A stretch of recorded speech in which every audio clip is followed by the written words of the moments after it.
What's up, y'all? It is your girl, Chanel from Complex Simplicity. Oh my goodness. I'm sorry, I got a little lint. I don't know, whatever that is. It has been so long. I apologize. My life has just been real busy lately. You can probably tell, I took a quick nap on the sofa 2 hours ago. You can probably see the bags under my eyes, makeup running, eyebrows fading. It is what it is. Y'all know me by now. I've missed you dearly. I've missed talking to you out there, even though I may not know your faces and your names. Everybody that tunes in, I just still feel that you're out there. I've been checking my stats steadily, which have been phenomenally high. And I'm like, wow, I haven't come up with new content, but everybody keep coming back on to see what's up. So I appreciate it. And today I'm just going to give you an update. I've shared my new career journey with you from the beginning of the drastic changes. And, I am definitely so thankful to God and happy to say that your girl got a promotion. I am now considered a manager, part of the managing staff at Coach. And I am learning at a fast rate, loving the challenge of it all. Amazed that I'm actually pretty good at this job. Like, I'm like the top seller last month. So far, top seller this month. The month is pretty much over. Today's the last day. Happy Halloween for those who celebrate it. I really don't quite, but I'll put that out there. But for the most part, it's just been like an amazing journey to be taken out of my comfort zone and just, be willing to like learn everything that I need to learn and absorb it all. And I'm working with people a lot younger than me than I'm used to. I normally worked in an environment where there were people in their 20s, people like me in their 30s, people in their 40s, 50s, 60s, right?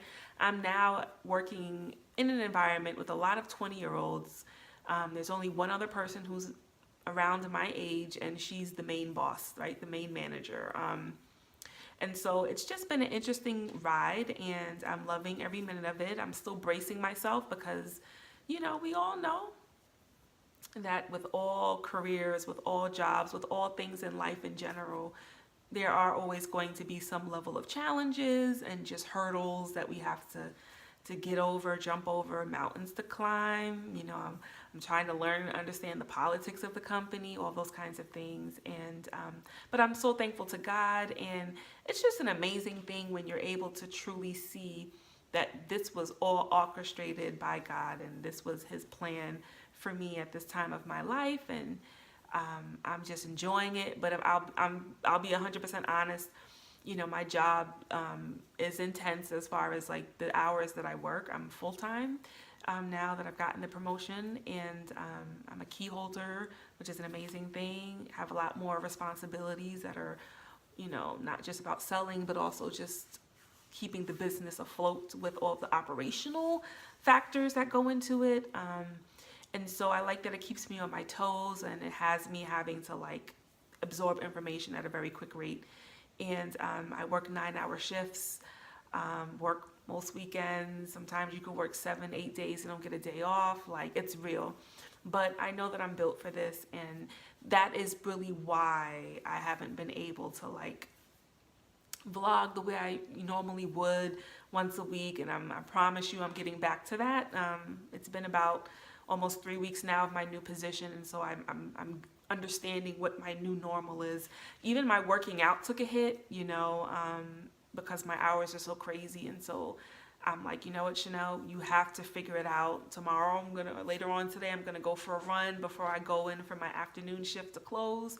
So a lot of things have kind of taken, I don't want to say a hit, but I just have to reshift how things work, because my professional life right now is just very different on a different time schedule.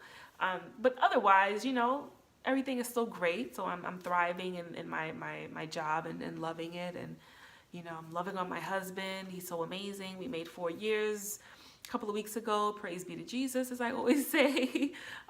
Marriage is real. It's challenging, but it's beautiful, and I wouldn't trade it for the world. When I listen to a lot of amazing single people that I often refer to, that I know and love, I literally pray and put out there that I want them to be able to enjoy and experience marriage, the ones that want that. Because it really, really is a beautiful, life-changing thing. As I've said before, to really be able to do life with someone is amazing. For someone to be there with you through the ups, downs, the good, the bad, that's an amazing thing. Like, I don't know what my life would be without my husband, for sure, straight up. So I'm, of course, still enjoying that, enjoying married life, and we're getting used to our new normal because he's a fireman. His schedule's crazy. I'm now in luxury retail. My schedule's crazy. And so it's about to be holiday. It's going to be crazy for both of us, but either way, it's important for us to make sure that we get the time with one another that we should. And I'm glad that we both are on the same page with that. And so I'll just update you on a couple of things that I've been thinking lately and experiencing. Sorry, my mouth is dry. This is the time of year I'm just dry, and I always keep my hands in water for germs purposes, so please excuse the ashiness. So I've talked a great deal about challenging all of the creatives out there to create content, and I feel like I had an aha moment, an epiphany recently, a couple of weeks ago. One day it just hit me, and it's like, Chanel, not all creatives are creators. So not all people who are creative have the desire, the drive, or the ability to create. There's some of us out here who maybe our gift really is interpreting someone else's stories, telling other people's stories and interpreting other people's words and acting out other people's visions or singing other people's lyrics, or not everybody out here is naturally a creator, right? And then there are those of us who are naturally creators. We're creative, and we thrive and yearn to create, and I fall into that category.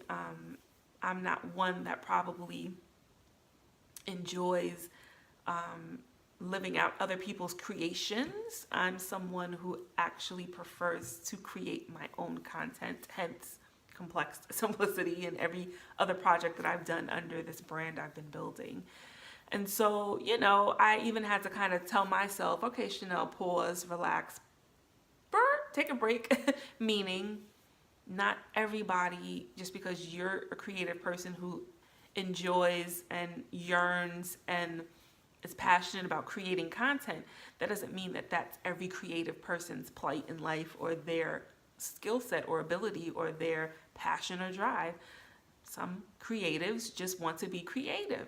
That doesn't mean that they want to create their own content. I still would say maybe give it a try to all the creatives out there and then determine for yourself where you lie.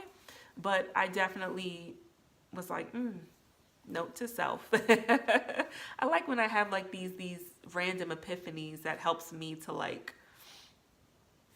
challenge my own thinking, right? So I'll say that once again, not all creatives are creators. Another thing that I experienced that was pretty dope is just bomb sisterhood. Because I've expressed this many times on this website, on this platform, that I've had a lot of disappointments in friendships, right? But I can honestly say in the last 6 months to a year, things have really been going really well. I feel like I have a serious sisterhood with my girlfriends. There's a majority of us on a particular chat. I'm in a couple of different chats with different friends, but I have this one main chat that is with a majority of my inner circle people, friends, and it's just been so dope for us, just to see how we'll check in with one another during the week. Everybody's busy, working, family. Some of my friends have children, married. It's a lot going on with all of us, but the fact that we'll take out the time to send positive messages to one another on the chat, right? Or send funny messages, right? Something that kind of breaks up the monotony of your day when you look at your phone and it's your very own girlfriend sending you some craziness that has you dying laughing. Or I took it upon myself to say, hey, ladies, we really need to start making efforts. I know we're wives. Some of us are mothers, whatever. We got a lot going on. Some of us are single with no kids, whatever. We still have a lot going on. We still should try to, like, every other month or every 2 months, 3 months, have a ladies' night. So I was able to kick off a bomb ladies' night last Saturday, or the Saturday before last, with Bedroom Candy. I've always wanted to have a bedroom candy party. Candy Burris' company of exotic, all things exotic, and had a pretty cute turnout with my friends. It was intimate. I invited 10 people, 6 came. And it was so cool for us to be able to, like, come together as women and do some grown women shit. That's one of my phrases and slogans I always say. We grown, I'm grown, meaning, I feel like sometimes it's very easy for us to, like, oh no, I can't go to a bedroom candy party. It's like, we're in our 30s, ladies. Like, most of us are married. If not married, have kids, like, been around the block a few times, like, we're grown, and not saying that you have to go to one of these parties to, like, get kinky stuff. I think sometimes people's view of these kinds of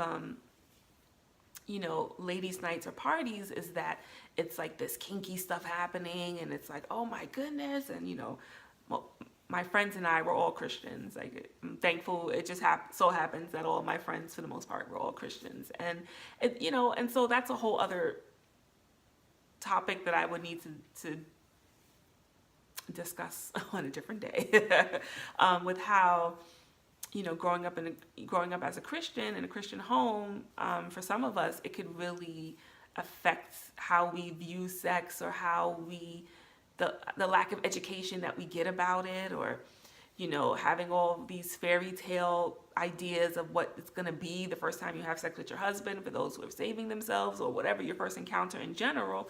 And then you realize, whoa. And so I'm big on, because I have friends who they're married and grown and have children. I have friends who are not married but have been around the block a few times. They're grown, and I have friends who are pure, right? And so either way, I think we all should still get the education. And what I liked about another component with the bedroom candy party, the representative that came, shout outs to you, Kasha. She also brought the sex education, right? Certain things that we should just also know as women. She had a moment for there to be Q&A where you can talk to her one-on-one, or you can talk to her in a group setting. And so it's not all just about the games and the fun and the sex, like the toys and all that kind of stuff, right? There were also legitimate questions being asked, and a certain level of education that was provided. She has certain certifications and this kind of stuff, right? And I'm about being well informed, right? Even if you are saving yourself for marriage, which I think is an awesome, amazing, and beautiful thing to do, I still don't think that means that you should not position yourself to get the education that you need. If you never got it from your parents, you didn't get it throughout your life for whatever reasons, I think it's healthy to understand certain things. God made women intricately. He made us as beings, as people, as humans intricately, but women, we're like wired in a very different way, and not everybody is going to feel certain sensations or ways just with someone blowing on your neck, so to speak, if you get what I'm saying. Like, the way things work is a little bit more in-depth and involved and intricate, right? And so I'm the kind of friend where I always want my loved ones to be as well informed as they can be, right? Please do not go into life blindly. I often say this. Don't go into marriage blindly. None of that. Don't go into sex blindly. Like, try to have some kind of information. Which is why I always say that I'm not the kind of person that goes through certain things and experiences certain things and just keeps it to myself. Like, I want to be able to help my loved ones. I'm married. A lot of my friends are not. Well, let me not say that. I'm married. Half of my girlfriends are and half are not. And so, for the ones that are not, if I can impart certain knowledge wisdom, I will. Of course, I'm not spilling my personal beans as far as my marriage, because that's very sacred to me. But there's just certain things that I can share where I'm just keeping it real. Don't go into this blindly, you know? And so it was really good to be able to plan, you know, a ladies' night. We had a great time. It was just right, good vibes. I'm working on planning something else right before the holidays, early December, maybe a spa day or brunch, but just a way for us as women to keep the sisterhood going, to connect, to like, you know, be able to be there for one another, laugh with one another, share with one another. You know what I'm saying? Just spend time. I don't care. I always say this, whether you have spouses, children, families, careers, that doesn't mean that the sisterhood still doesn't need to be there, right? We still need our girlfriends in our lives, you know? Hence the movie Girl Trip. I felt like that was a great depiction to show how it's important to still stay connected. Now, of course, you know, you have families and you're married and careers and life is just happening. Of course, you're not going to be on the phone every night and you're not going to like hang out every day. But I think that it's pretty dope to still stay connected. So this chat group for us keeps us connected, right? Where we're not really missing a beat. If something happens with somebody's child where they're not feeling well, we talk about it on the chat. We're able to send up our prayers and give our well wishes. If something amazing happens, like me getting a promotion, that's something that we can share on the chat, celebrate with one another, send well wishes. You know, we're able to organize ladies' nights, ladies' brunch, whatever. Like, I feel like group chats are amazing. I've been late to the party with them. I don't know what has happened from the summertime, but I am in quite a few chats. I'm in that chat with a lot of my girlfriends, my inner circle. I'm in another chat with my dancing. Some friends overlap in chat rooms, but you know, with Move with Finesse, my girls over there, we have a chat, and my job, we have a chat as managers. Like, it's a lot going on, but I'm for it. Like, if that's gonna help us to stay connected, then here I'm with it.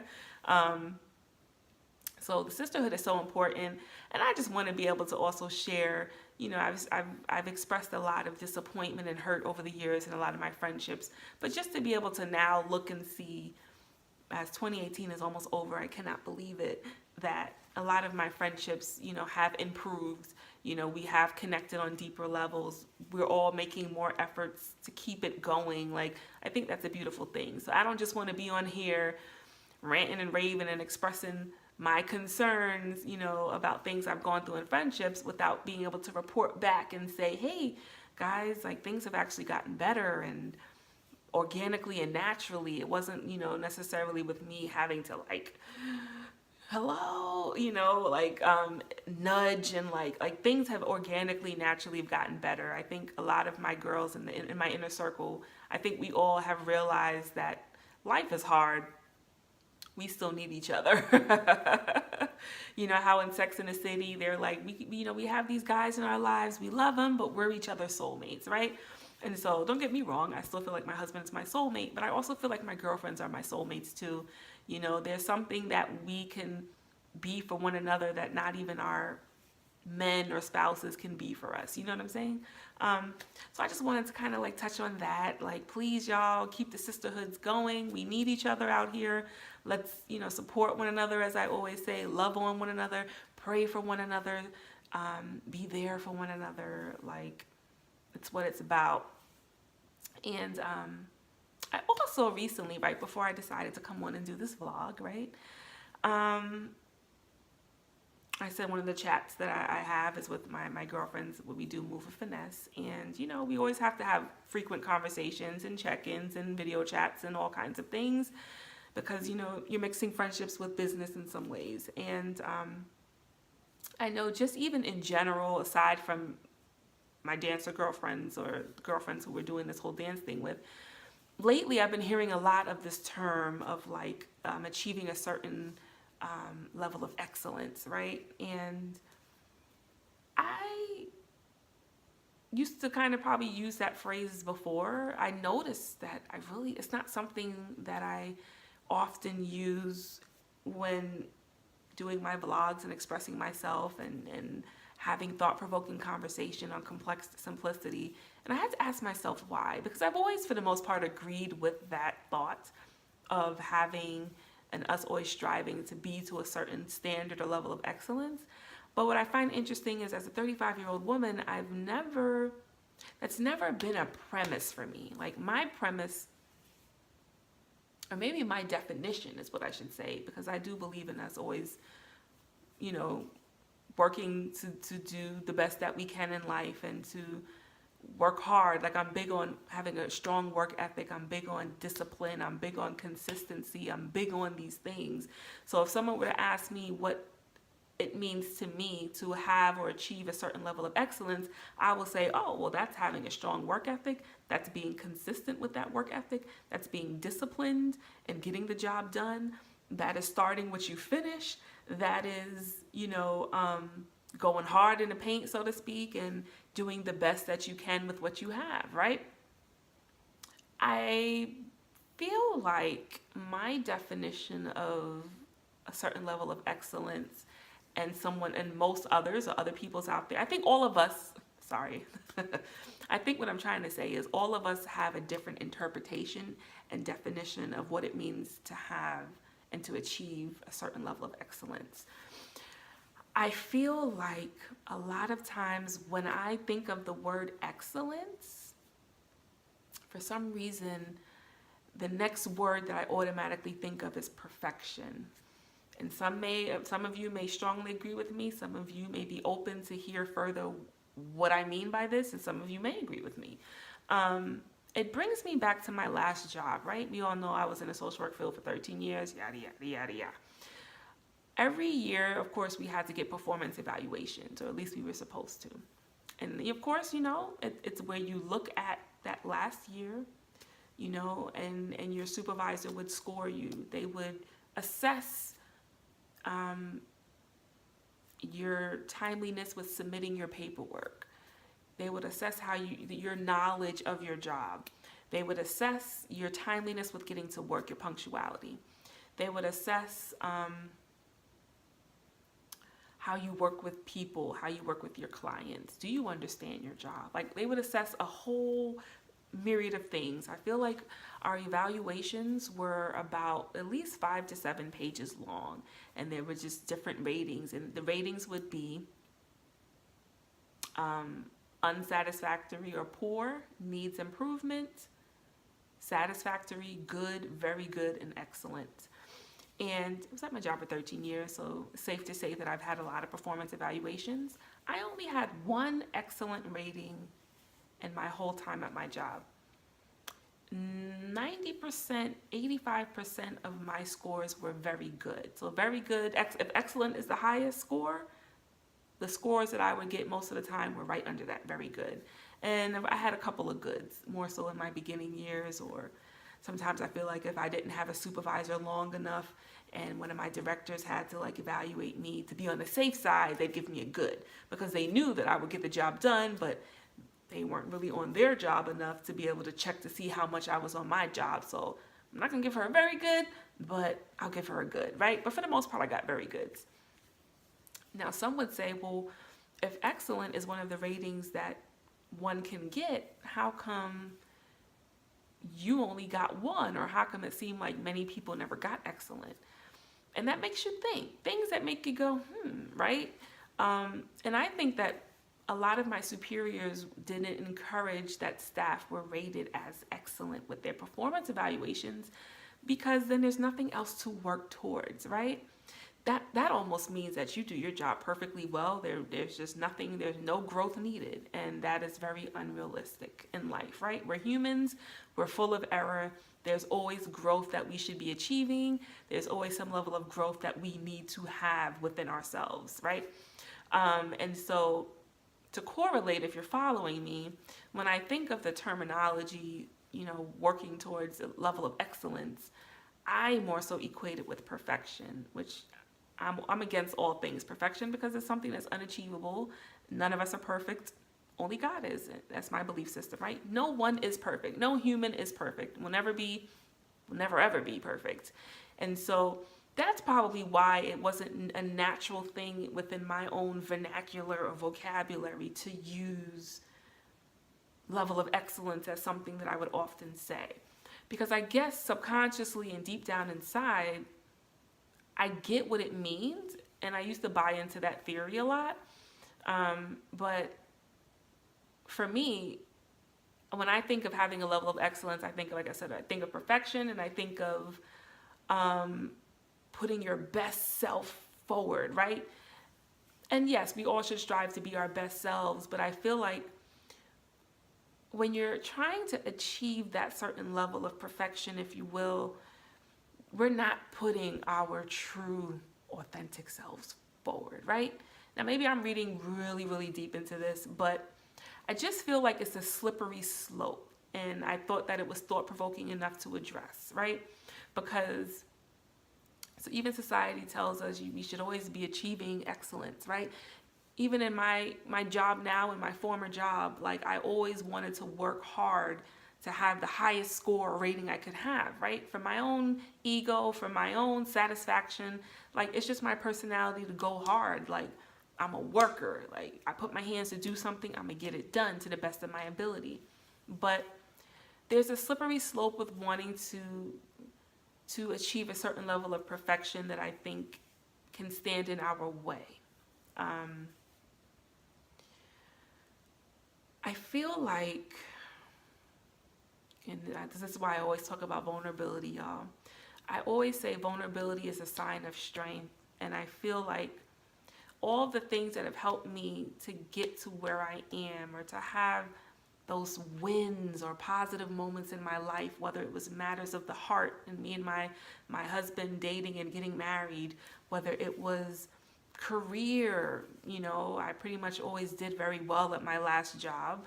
And even now, I was at my new job for 7 weeks and got promoted to a management level. Like, I pride myself on working hard, doing what I gotta do, getting that job done, showing my seriousness, right? But I feel like I was only able to achieve the blessings in life that I do have with God's help, guidance, wisdom, and approval, so to speak, Him allowing it to happen, because I was always willing to be vulnerable. This is why I feel like vulnerability is a sign of strength. I'm not one that tries to put this perfect or this perfection out there, or a level of excellence in that kind of way, as far as perfection out there, right? I'm more so like, I'm gonna give it to you straight. Like, these are my intentions, these are my capabilities, this is my skill set, but I'll also be honest about what it is. Like, with my new job, it's very clear I don't have experience in retail. My resume had nothing to do with that. That could be considered a serious flaw, right? If you're trying to go for that kind of job, right? Or that could be considered as a sign of weakness. But I put it out there. I was already vulnerable about that. We know what it is, but this is what I can do, right? And so I think that me just being able to be transparent, candid, and vulnerable about the obvious are things that help me to get the job, being vulnerable and being able to let my now husband, then boyfriend, or when we were just going out on dates and trying to figure out what was going on, being clear and vulnerable about my intentions, about my feelings, about, whatever, I always feel like me being transparent and vulnerable and self-aware has always helped me to get to where I am. It's always helped me to get closer to the blessings that God has for me, right? And I'm all about work ethic, all of that kind of stuff. And someone say, well, that's a level of excellence. That's my definition. If you ask me, Chanel, what does excellence mean to you? That's what I'm going to say. I'm not going to say excellence means you're an expert in something, or that you're, you know what I'm saying? For me, it's your willingness to get the job done, to be disciplined, to be consistent, to be loyal, to be dedicated. That's what that would mean for me. For you, it may mean something else. For someone else, it means something totally different. And I just wanted to say, though, let's just be careful. I think it's safe. Maybe it's a good question for us to ask ourselves. What does that mean for us? Because I feel like for a few, or maybe even many, perfection is somewhere in there. And I feel like we will forever hold ourselves back in life if we're always trying to achieve some level of excellence, once I get to this point, then once I'm able to be here, then I'll do this. And sometimes I'm like, you just got to jump off the cliff. Jump off the damn cliff. And this is where, me and one of my girlfriends probably really differ in this area. Because I feel like I have to use my new job as an example to try to help you understand where I'm coming from. I'm sorry that I'm having a hard time trying to articulate what I'm saying. But I'm new to my job, right? Never sold anything in my life in that kind of way. But I feel like I've been very successful so far and like been leading the pack with my numbers with selling because I'm very personable, I'm very genuine, I'm laid back, I'm being true to who I am. And like I'm not trying to sell you. I'm just being real about the product. I'm being genuine about the experience. I'm finding things that make us relatable to one another. I'm offering warm customer service. I'm not pushing you and doing the most, trying to hoodwink you into buying a bag or whatever. I'm like taking your temperature, feeling out the situation, and going from there. And I have a lot to learn still, a lot of skills I need to really, start to develop in this arena of sales and whatnot, or retail, I should say. But I think that I've been doing considerably well because I own it. So if I'm working with a client or a customer and I'm trying to figure out how to do a particular transaction and it's like it's taking me longer, I will be vulnerable and say, you know what, ma'am or sir, can you please bear with me? I'm still kind of new and I'm still learning everything, but I promise you, I'm gonna make sure that this goes through and that you're able to have your bag and your wallet and we're gonna be fine. If you could just bear with me, I thank you for your patience. Like, I put it out there, I own it. I'm not gonna sit here and act like I know what I'm doing when there's certain areas that I don't. I'll own the fact that I'm new, that I'm learning, and that if it really gets to a point where I need support, I know who to go to help me. You know what I'm saying? So that the customer or the client is not there longer than they need to be there. But I put it out there, and in me putting it out there, most of them are like, okay, no problem, take your time, I understand, been there, and then for the ones that'll go, they'll get sent an email about how my customer service was, what their experience was. I get high scores. And I think it's because I'm allowing myself to be honest and genuine and vulnerable when necessary. And so this is why I say I feel like that's a sign of strength, meaning vulnerability, because when I really sit and think about it, the common thread of all the positive things that have happened to me in my life and the blessings that I have received have come out of me allowing myself to be transparent, authentic, and vulnerable. And so that's why excellence in that traditional sense, I always kind of correlate it with perfection. I'm kind of against that so please don't get me wrong, people. I'm not saying half-ass it in life and don't work hard and have no standards. That's not what I'm saying at all.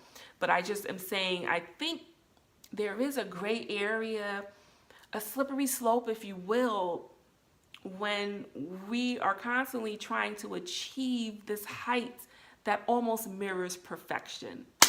That's what I'm trying to say. See, your girl's back. I've been a little rusty. It's coming back.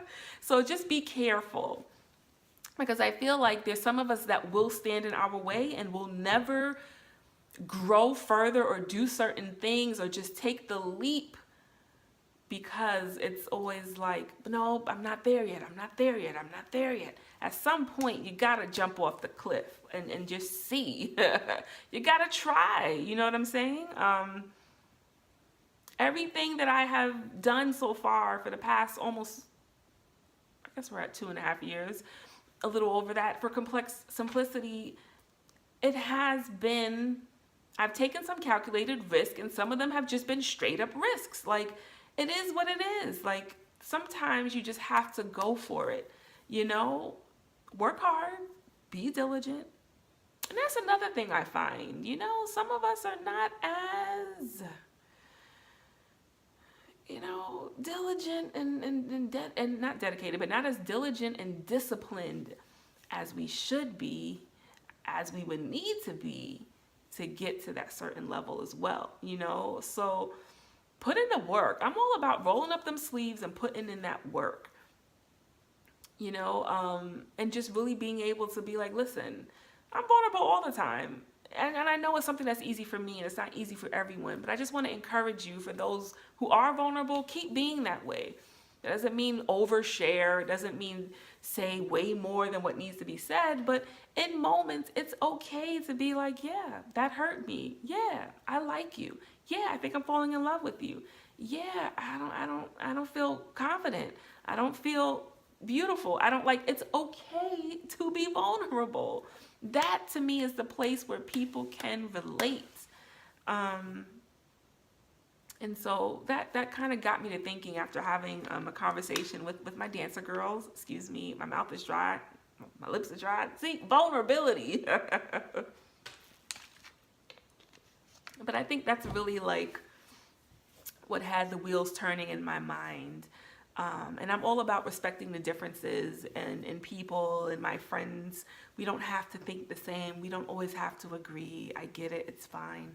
But even for me, I was just like, wow, why is that like not a phrase that's really in your vernacular, Chanel? But I had to dig a little deep to kind of figure it out. But I really believe that it's because I equate sometimes the pursuit of excellence with the pursuit of trying to be perfect, or as perfect as can be. We're always trying to have this good look. And I get it. We all have reputations. Some of us have brands, all kinds of things. I get it. But for me, nah, I'll always be, I'm always going to work hard. I'm always going to have my standards of work ethic and like I said, that grind, that hustle, that hunger, that passion. Those are the things that I more so, and then I feel like in working hard and being consistent and being disciplined, that's what's going to cause everything to happen with whatever projects I'm working on by myself or with others, right? The fruits of the labor, that's going to show itself, right? By putting in that work. And I'm okay with the fact that it's not going to always be an excellent journey. I'm okay with the fact that it's not going to always be an excellent product sometimes or outcome. I'm okay with being able to share that with people. I'm okay with making a mistake in front of people. I'm okay with not always looking like I'm my best all the time. I think that is actually what resonates with people. Now, don't get me wrong. We all have certain skills or talents or things we're trying to share. Yes, work hard, hone your craft, do what you need to do. You know what I'm saying? Like, sometimes we may need outside help to help us, whether it's taking additional classes if you dance, or if you're singing vocal lessons, or whatever you're doing, acting lessons. Like, I get it. I'm all for that. Please don't misconstrue this. But I just want to say, be careful with not necessarily equating that with perfection. I think a lot of us as humans naturally want to be perfect or want to appear that way, and I'm not that person. So I'm real cool with like, listen, it is like, imperfections to me, that's beautiful. It is what it is, right? Strive for the best that you can do. Absolutely. Work as hard as you can. Absolutely. Always try to get better and be better. But don't let trying to achieve this such high level stop you in your tracks from being creative or going for that job or, stepping out there and getting to know this person. Like, don't let it stop you. I also feel like because of social media and YouTube and all of these things, in the arts world, the acting world, the dancing world, the singing world, it's so easy to want to keep up with everybody else and to want to be as good as everybody else, or to use other people as the standard. And I get it, but now I'm really like, listen, not now, I've always been this way, but it's like, listen, I just want to be innovative and do my own thing. This is where the creator, it comes out of me, right? Not using other people's rulers as the measuring stick or device for what is considered to be amazing and great and excellent, if you will, right? I want to be able to be my own standard, my own measuring stick for that. Be innovative enough to like do something totally different, like make people sit and think and be like, yo, I would have never did that, but that is pretty dope. And that's kind of what my visual book meant for me. You know, that visual book, it didn't have the greatest of aesthetics to it, so to speak. You know, I worked with what I had. I did the best that I could. A lot of hard work went into doing the visual book. But to me, it was such an innovative moment.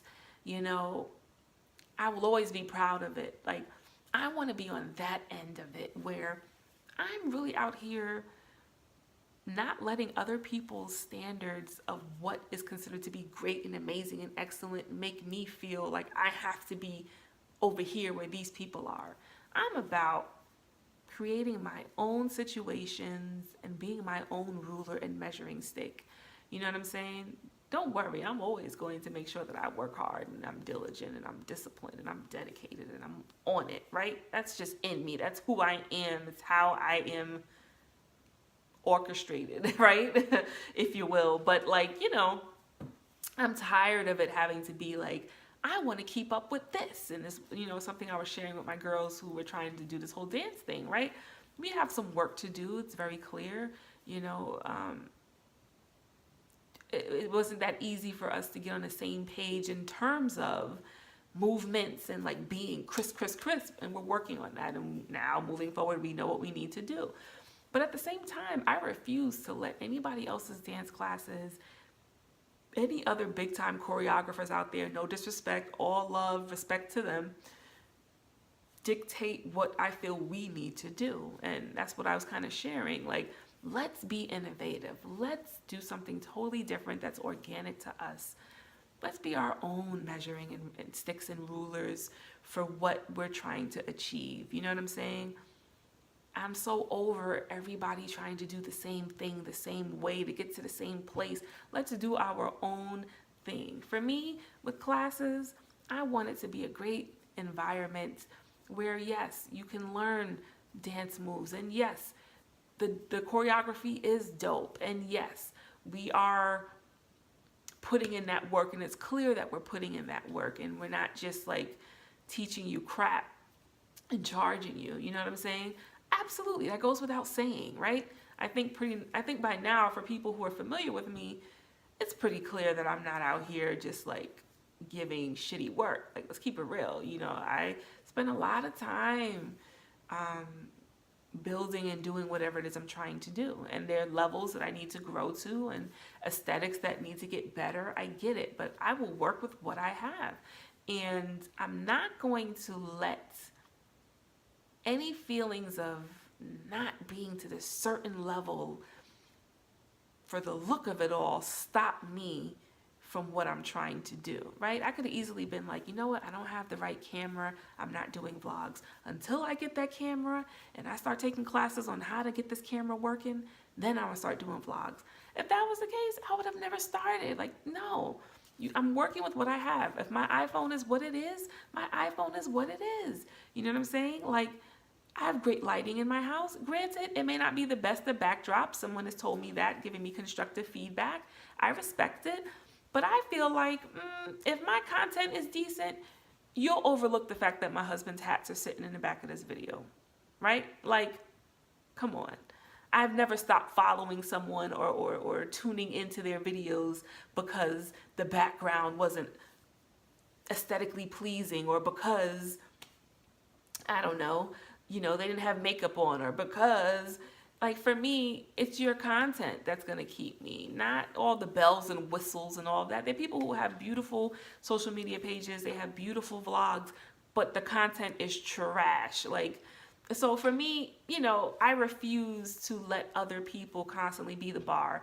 And I've already accepted that my niche is not for everybody, and that's fine. That's how it's supposed to be, right? With the content that I'm talking about, the things that I address, it's everybody's not going to want to rock out with me, and that's okay.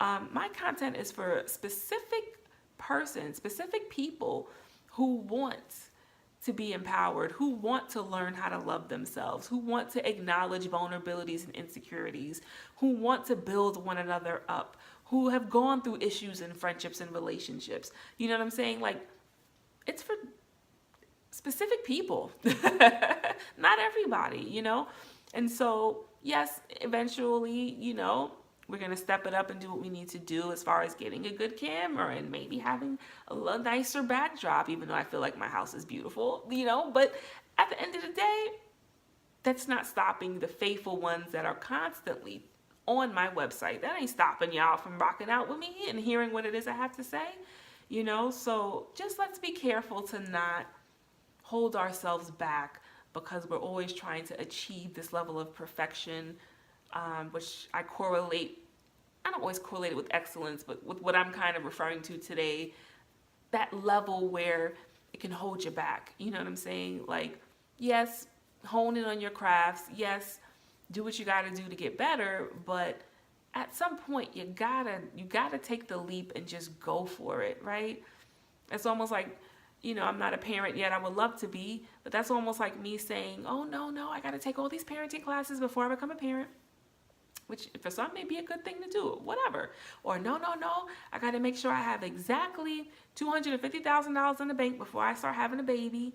Like, we will never fully be prepared for life. All we can do is do the best that we can, get the information we can get, but don't hold yourself back because we're constantly trying to achieve something that may or may not be achievable. Or don't hold yourself back because we still care about what everybody's going to think about us. Because to me, that's what it boils down to, right? We want to represent ourselves in the best light, absolutely, right? But at some point, it is what it is. Like, I have to be able to, like, it is, this is me. This is what it is. You're not going to always agree with what I have to say. There's some people who challenge what I have to say. As long as I'm respectful, it's fine. Like, I refuse to hold myself back. Vulnerability is actually a very good thing, y'all. Like, we're not going to always be able to showcase ourselves in the best of lights, We're in a day and age now where vulnerability is actually respected more than this level of perfection and like excellence that everybody's, so that we're taught to always like, be real with your joint, work hard, be the best you can be, do what you got to do, but allow some transparency and vulnerability to be all up in that. I think that you'll still be respected, But yeah, I don't know if I was very clear tonight. I know in my mind what I'm trying to say. I apologize if it's not coming out very clear. But I just wanted to kind of put that out there. Once again, it's a slippery slope. I still feel like we're in a day and age where perfection is what everybody's trying to achieve. Everybody wants to look their best selves on social media and just with everything. Come on, y'all. I'm glad that the Charlemagnes and the Tarajis and the many people, the Michelle Williams from Destiny's Child that like speak out about mental health stuff or speak out about vulnerable things. Like, that's what's going to make people really want to buy into whatever it is that you're doing, you're selling, and just rock out with you. Like, let's stop with the facades and like, like, come on. But anyway, it's been almost 50 minutes. It's been great to vibe out with y'all. Thank you for rocking out with me. Continue to head to complexedsimplicity.com. And don't worry, I'll be back in a few days. Until next time.